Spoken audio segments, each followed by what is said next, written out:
Hello, everybody. Welcome to the recap of Session 14, Campaign 4. The session starts with the two remaining fighters, the Paladin and the Barbarian, Desperado and Durian, respectively, taking useful gear and the remaining healing potions off of their two dead compatriots, and some sentimental objects to then, lay rights after they're out of the dungeon.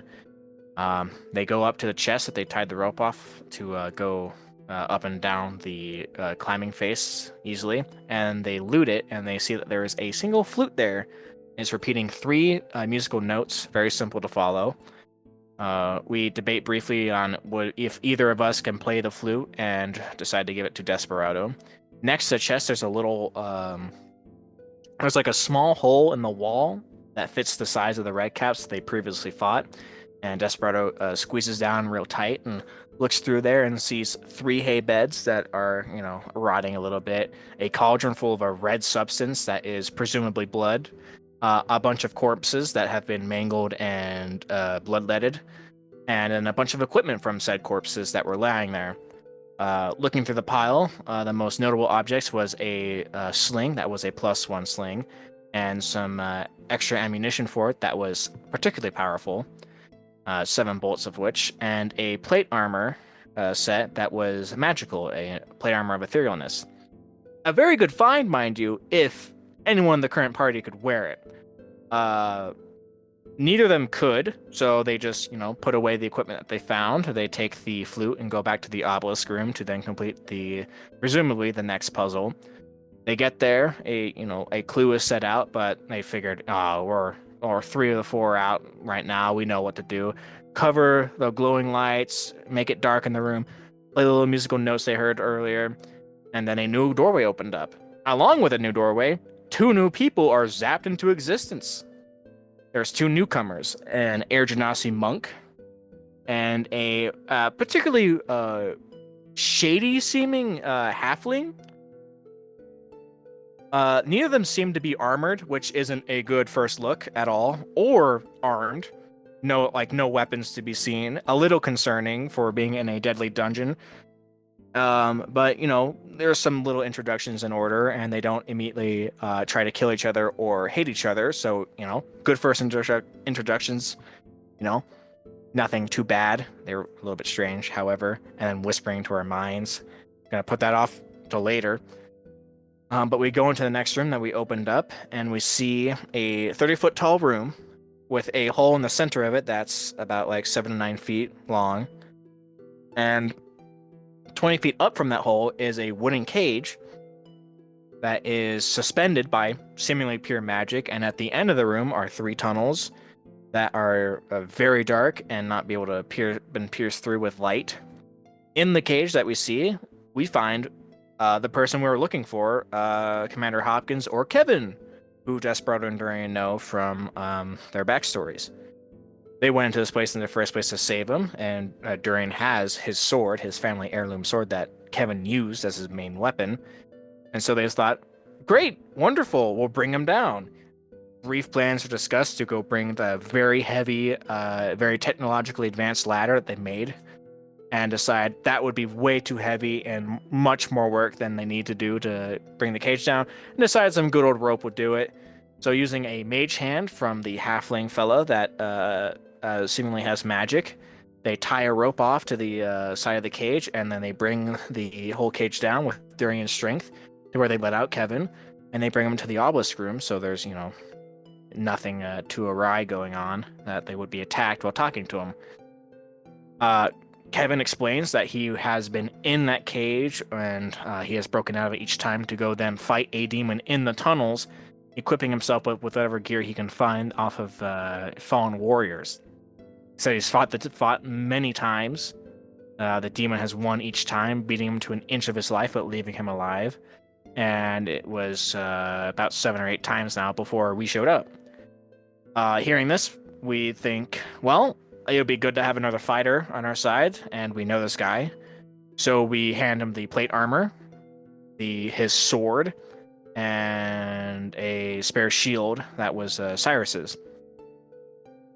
As we're arming him and giving him all his equipment, The sword in particular was the first suspicion we had because he didn't recognize it, which is, to be fair, because Durian has wrapped it in like cloth and such to hide it from the eyes of the people looking at him or looking at us, this group in the dungeon, since it's for presumably entertainment. And then even after whispering in his ear, "Hey, it's your sword," Kevin doesn't seem to fully recognize what's going on, and that's when the group starts to question him a little bit on his memory, what he knows. Does anything seem familiar?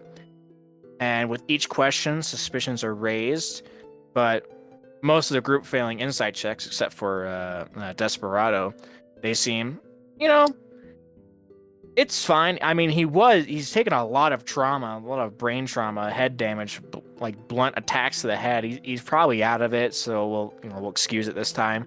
But Desperado felt like there was just something wrong, something not quite right, and pushes him further on the subject, where Durian then asks him to use the sword, saying that there's another use to the sword that he gave him, that there's something else that it does, and that if it's his sword, obviously he should know what he's talking about.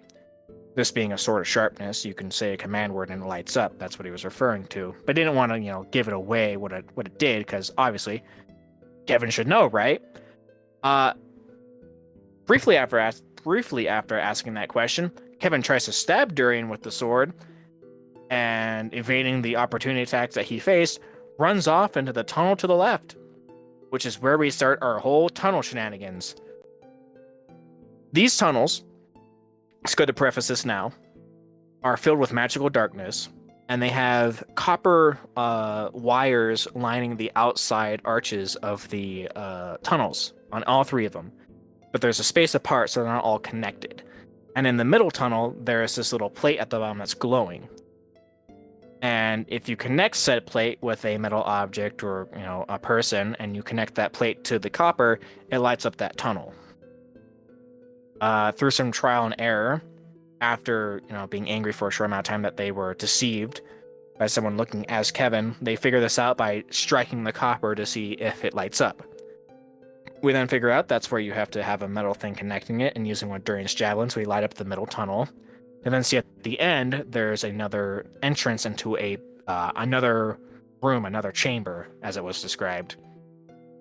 The hallway was 60 feet long, and about halfway, 30 feet in, there was a hole in the top of the walls that you can climb into to the other tunnels. Now, it was a little late, so we didn't fully grasp the description that was given to us. So we assumed that only the middle tunnel lit up, and we decided that our first plan should just be to book it. Just go straight down the middle and, hopefully run fast enough that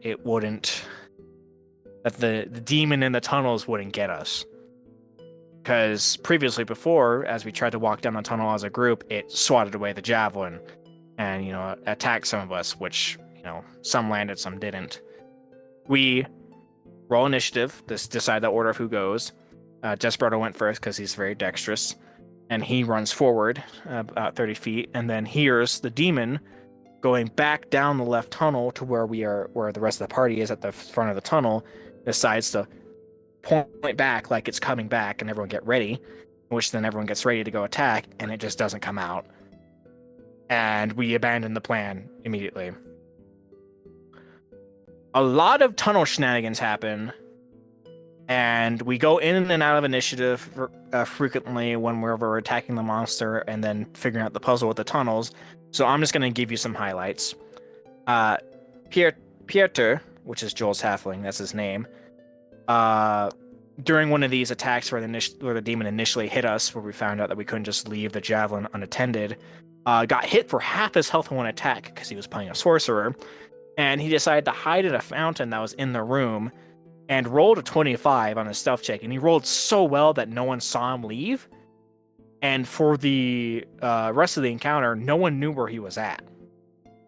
We played musical tunnels to try and attack the demon by going in through a tunnel, hitting it when we could, and then it would go into another tunnel through the hole in the top, and we would chase it into the darkness, and we're just swinging at each other with disadvantage.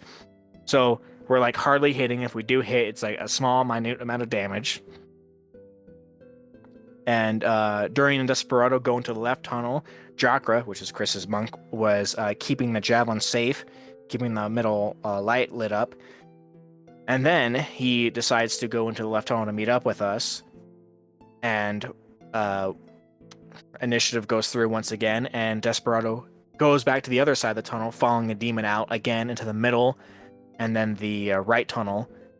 And it's just Desperado and Jakra and in the left tunnel asking, where is everybody? They leave and they see that Desperado's gone. Pieter is gone. It's just those two.